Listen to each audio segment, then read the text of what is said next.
All right, this is the Algebra 3 review video. I think it's 1 through 28, test 8.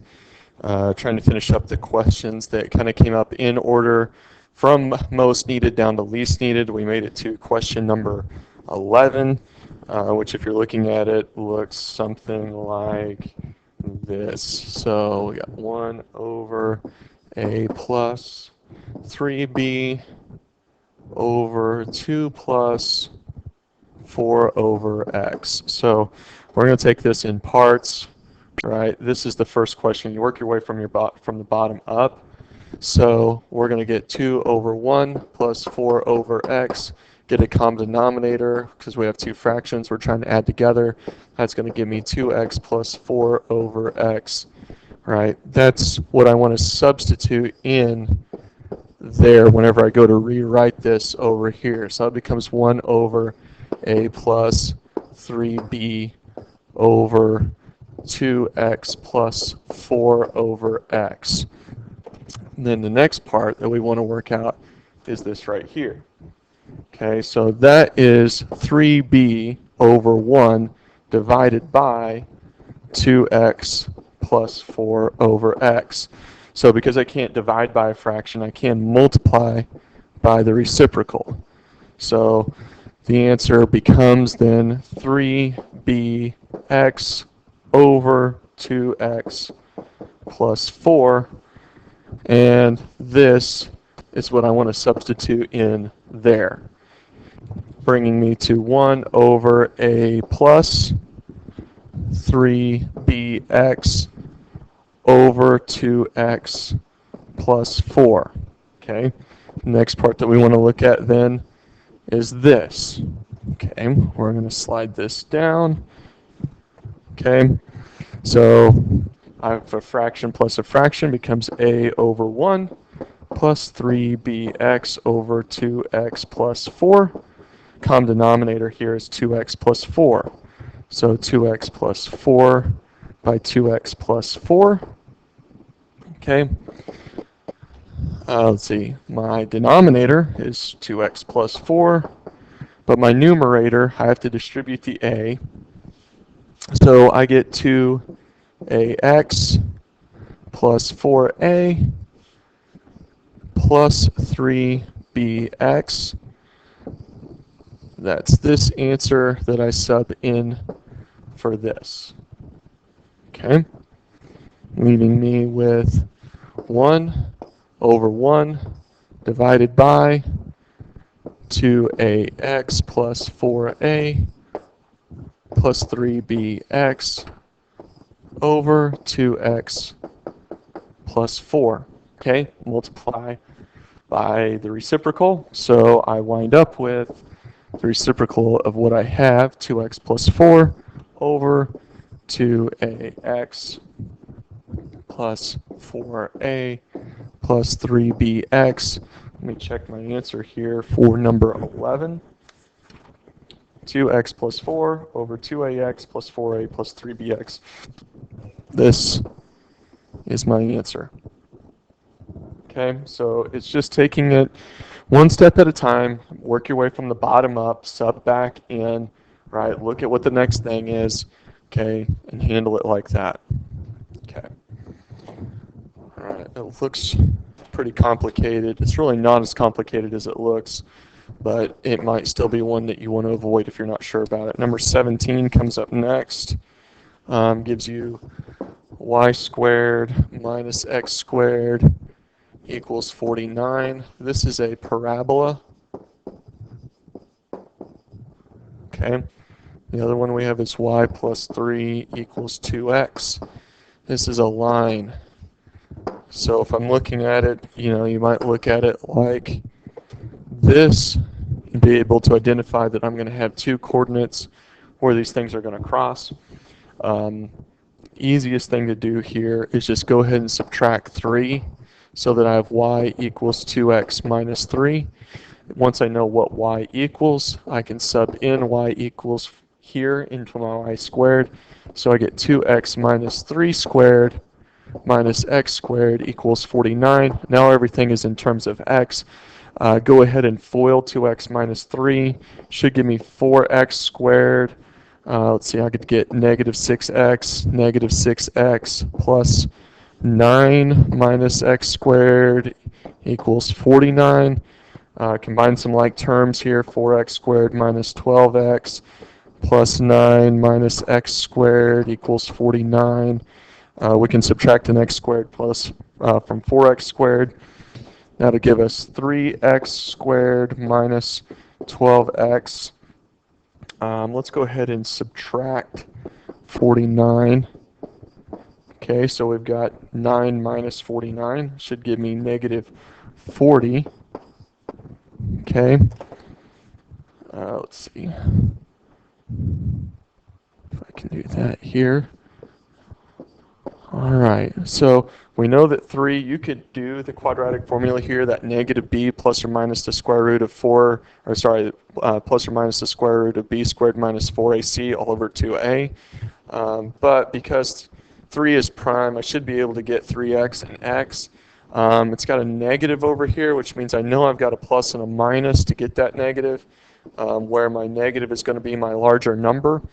So I'm looking for things that multiply to be 40, that are going to have a difference of 12 when we include a multiplication of 3. So let's see, we could try a few different things here. Let's see, what are we at? What question number? 17.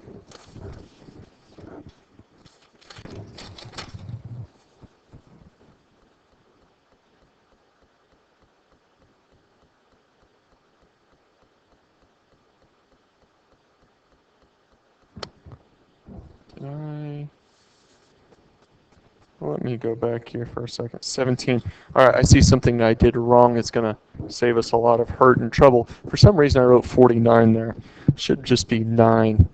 Okay, so as I come down here, let's fix a couple of things. Okay, so this is 9. Okay, this is giving me 3x squared minus 12x. Whenever I move this 9 over, it actually just gets rid of it altogether. The 9's cancel out. All right, so I've got 3x squared minus 12. Minus 12x, sorry. So what I notice in here is what I can actually factor out, and I can factor out a 3x, leaving me with x minus 4. I can set both of those sets. I got 3x equals 0, divide by 3, x equals 0, set x minus 4 equal to 0, add 4, x equals 4. So for a couple of my coordinates, I know I've got 0, and I know I have 4. So because of that, I can go back into this equation right here and solve for y. Let's see, 2 times 0, okay? It's going to leave me with y is negative 3. So negative 3 works there. If I plug in 4, okay, put 2 times 4 in there. 2 times 4 is 8. 8 minus 3 is 5. So I should get, let's see, I should get 0, negative 3, and 4, 5 for my answers. Okay, after 17, you guys said 18. 18. All right, square root of 4, square root of negative 4, square root of negative 4, plus square root of negative 25, plus square root of negative 3, square root of 3. Okay, let's handle, we want to go ahead, we've got 1 plus square root of negative 4. On the outside we have I cubed. So let's deal with this part first. Okay, square root of 4 is 2. Square root of negative 4 is 2i. Square root of negative 4 is 2i. Okay, let's see, then square root of negative 25, that's going to be plus 5i. Okay, and then here, let's see, that's going to be, if we take that out as an I, square root of 3 times square root of 3 is 3, okay, plus 3I. Okay, we can combine some things here. All right, we've got 2 times 2 times 2, that's 8I squared. 8I squared, this is 8 times negative 1, just give me negative 8. 5I and 3I is positive 8I. So that is my numerator. Okay, so I can, leave that all off over here. Now I've got 1 plus square root of 4I. Well, we can look at that as I square root of 4, I cubed. Okay, square root of 4 is 2, so that's giving me 1 plus 2I to the 4th.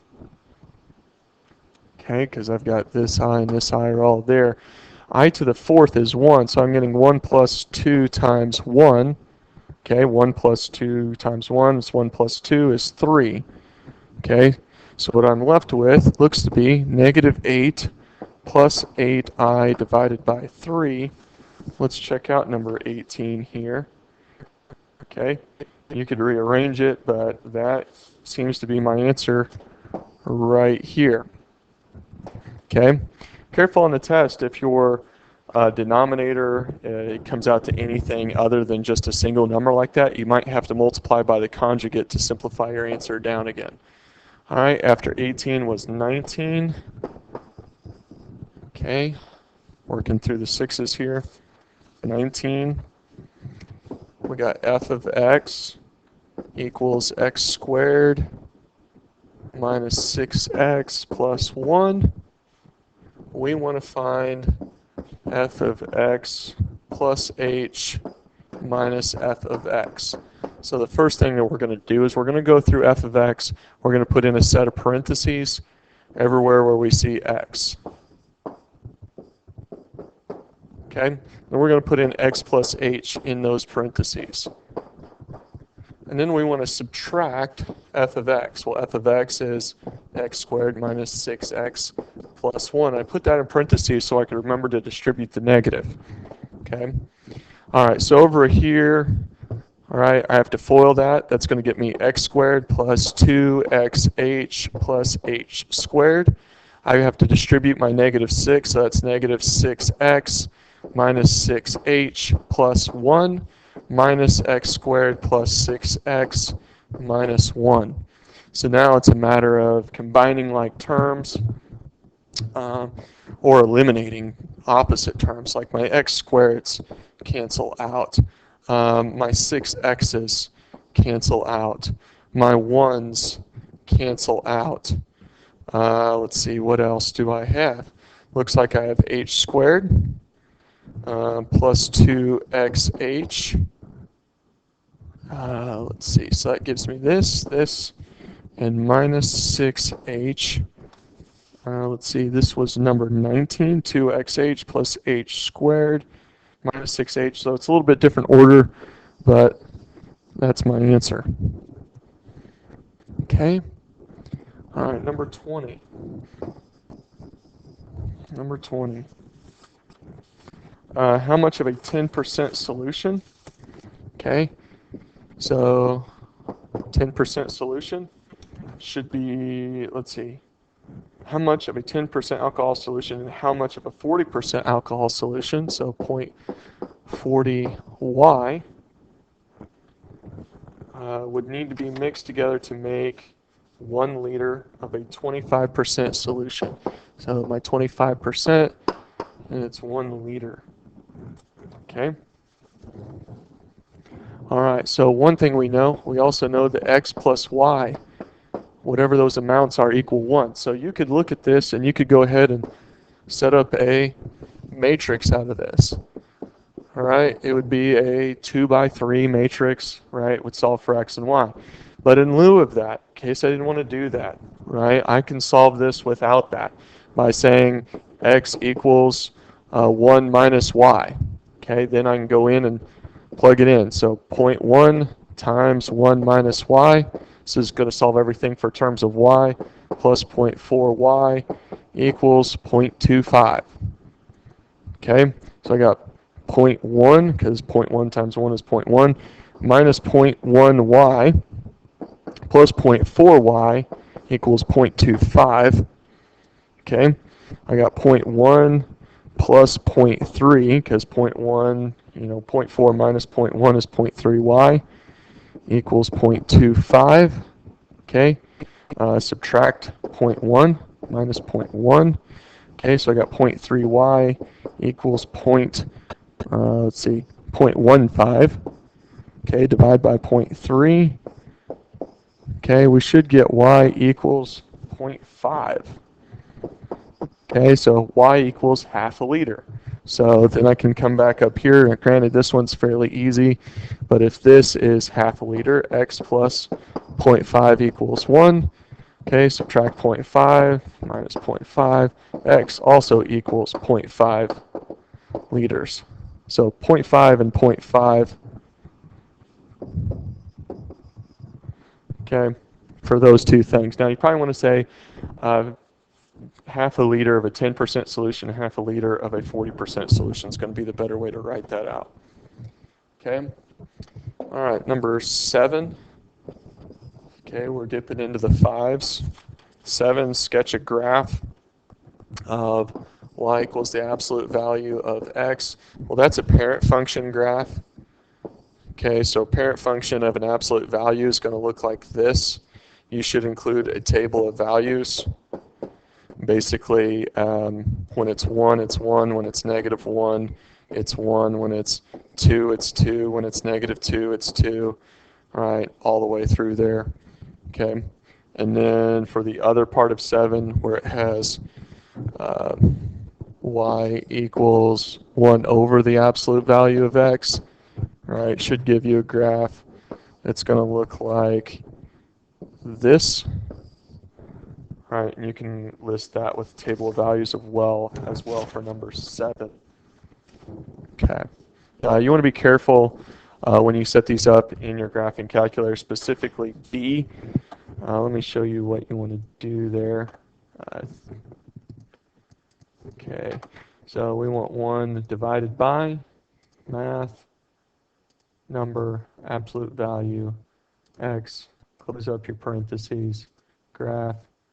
You see it right there. It looks a little different than probably what I've got, but then we're going to hit second graph, and it's going to give me my table of values. Notice at 0, it's error, 1 is 1, 2 is negative 5.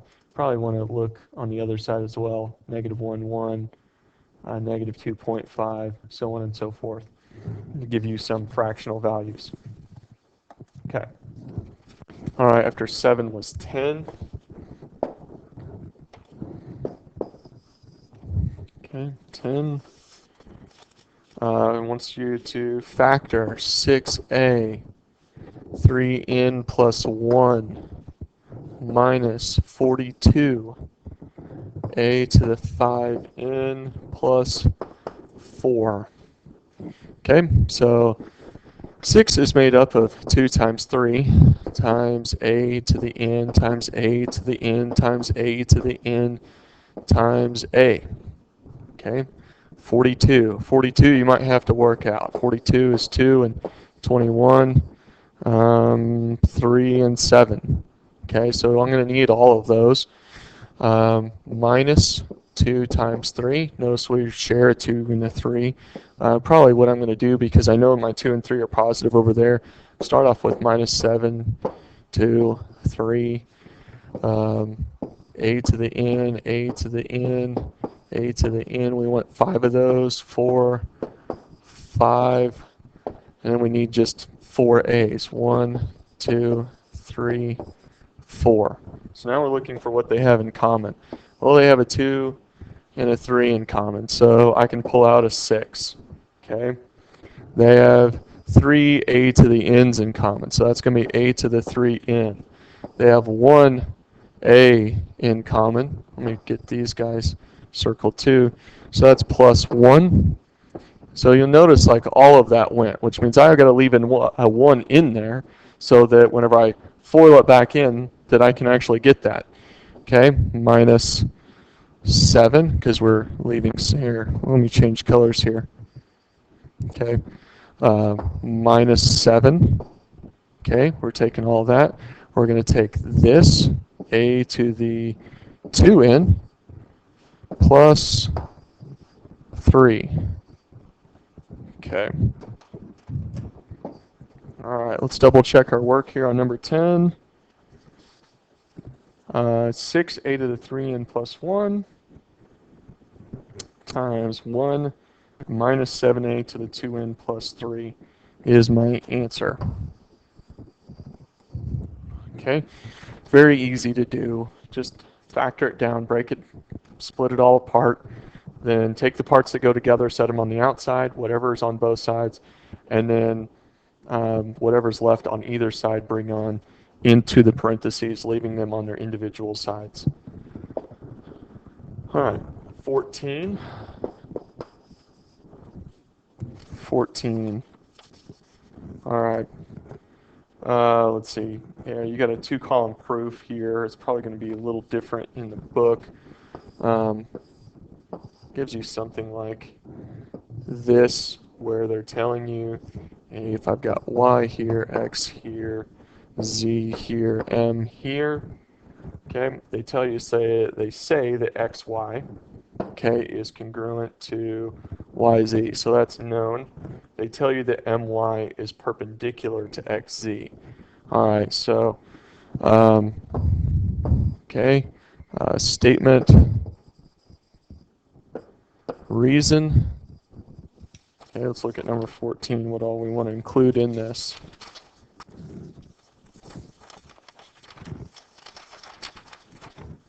Okay.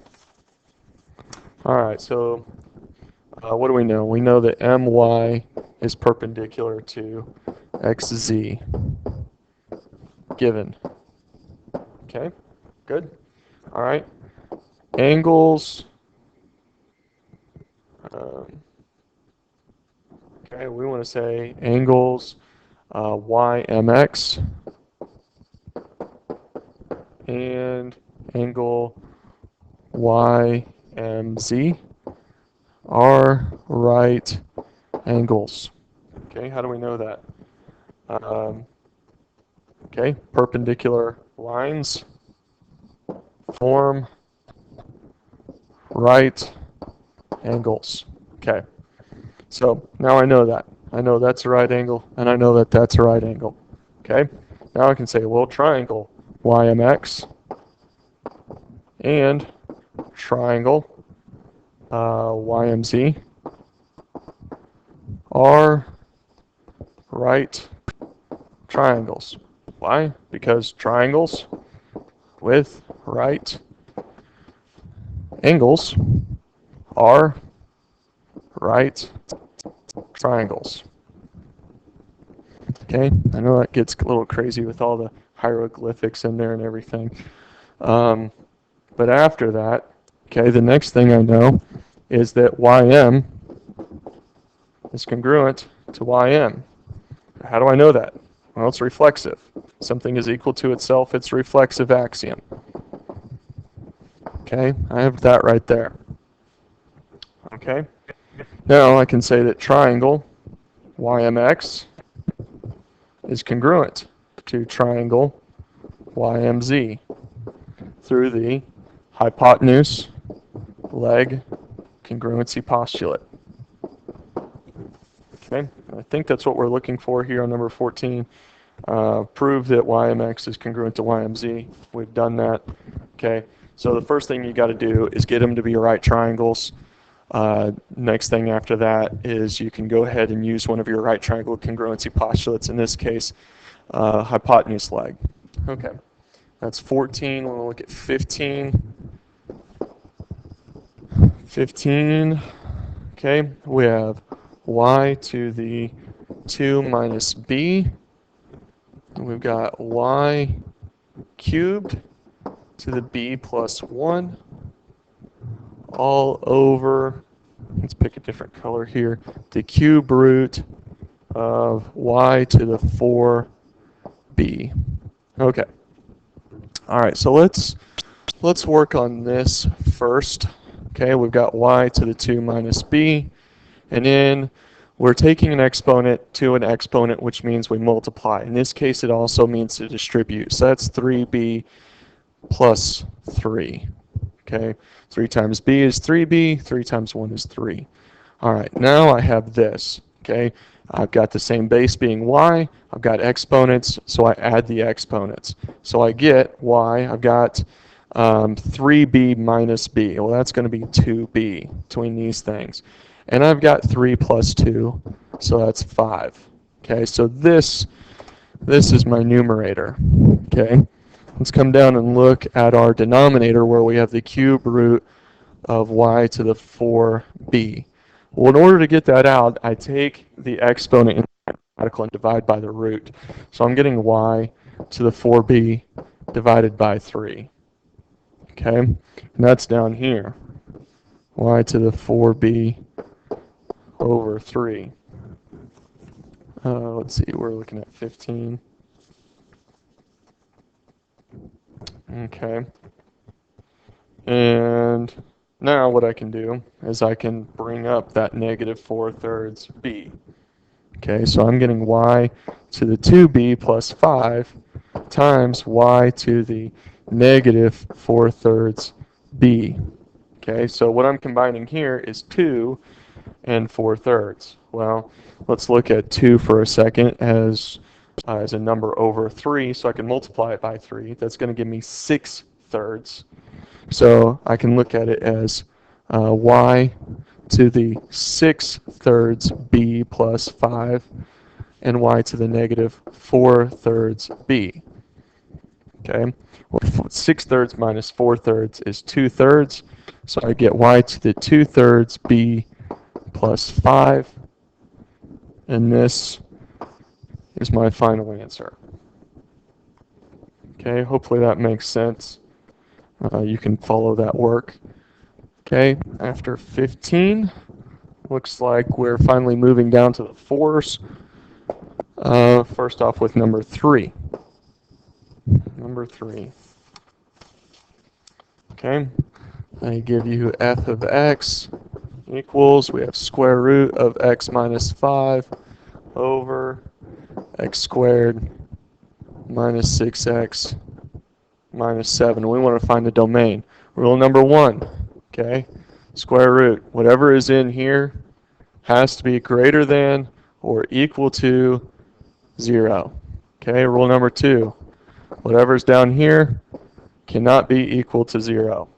Okay, so we'll always go with rule number 1 first if there's something in the numerator. So we're going to say x minus 5 has to be greater than or equal to 0 and solve. All right, so x has to be greater than or equal to 5. Okay, now we're going to come down here to rule number 2, x squared minus 6x minus 7. We're going to factor that down and find out what those zeros are that would make my denominator be 0. Fortunately, we know that we're going to have a plus and a minus because we multiply two things to be negative, and my number is 7, which is a prime number, so it has to be 7 and 1. I can see that I'm going to wind up with an absolute value that is negative, so we should get this, which means my numbers can't be -1 or 7. So that tells me, as I look at this, x is a set of all real values such that x is greater than or equal to 5, but x does not equal 7. You say, well, what about -1? Well, because -1 is less than 5, I don't have to include it. Now, it's not wrong if you do, it's just not necessary. Okay, because it's already been eliminated by rule number 1. Okay, that's my answer right there. All right, let's move on to number 12. Number 12. Okay, 12 has an A, B, and C.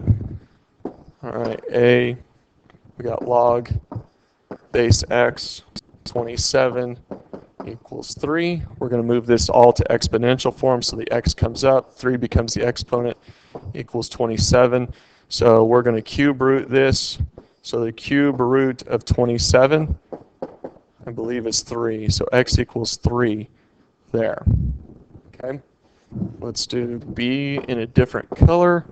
B is log base 6, 1 over 36 equals x. As we bring things up, 6 to the x equals 1 over 36. Okay, we're going to change this to be the power of 6, or 6 to a power, which would be 6 squared. As we bring it up, we get 6 to the negative second equals x to the, or 6 to the x, which these numbers are in the same position. X equals negative 2. Okay, and finally c, we have log to the 1/7, oh, 7th, not second, 7th x equals negative 2. So 1/7 to the negative 2 equals x. Okay, this may be a little trickier, maybe not much. Okay, so if we look at it like this, I got 1 over 7 to the negative second equals x. That means, give me a second here. Let me give myself some more space. Let's see, what are we looking at? Number 12.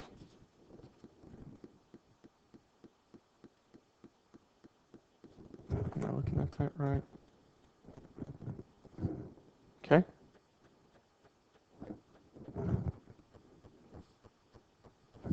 All right. So to get this to be positive exponent, I really get 1 divided by 1/7 to the second, okay, which has given me 1 divided by 1 over 49. Okay, well, that's 1 divided by 1 divided by 1 divided by 49, which allows me to multiply by the reciprocal. Okay, that is, should be 49. Let's check on that. And the answer is 49. Okay, that is by far the trickiest one in there. Okay, so I got answers here, A, there, B, and there, 49, C. Okay. 16. 16. The inverse function of y equals 5x minus 2. Rule number 1, switch x and y. Rule number 2, solve for y. Those are your 2 rules. So as I set this up, I'm getting x equals 5y minus 2. Okay, now I want to solve for y. So I'm going to add 2 to both sides. That gives me x plus 2 equals 5y. Divide by 5 on both sides. Y equals x plus 2 over 5. Or y equals 1/5 x plus 2/5. Okay, either one of these 2 answers will work. They're the same thing. Okay, last question, number 2. Evaluate 8 factorial over 6 factorial, 2 factorial. Do not use a calculator, so 8 times 7 times 6 times 5 times 4 times 3 times 2 times 1 all over. I'm going to go ahead and do 6 times 5 times 4 times 3 times 2 times 1 because multiplication is commutative. 2 times 1. All those will cancel out. Okay, so I have 56 divided by 2 is 23, and I didn't need a calculator to do it. Double check that. Oh, not 23, 28. Maybe I did need a calculator. 28. There we go. All right, that is every question in order from greatest to least on what you guys thought you needed help on. Hopefully this is a help to you. Hopefully you'll watch it and do well on your test.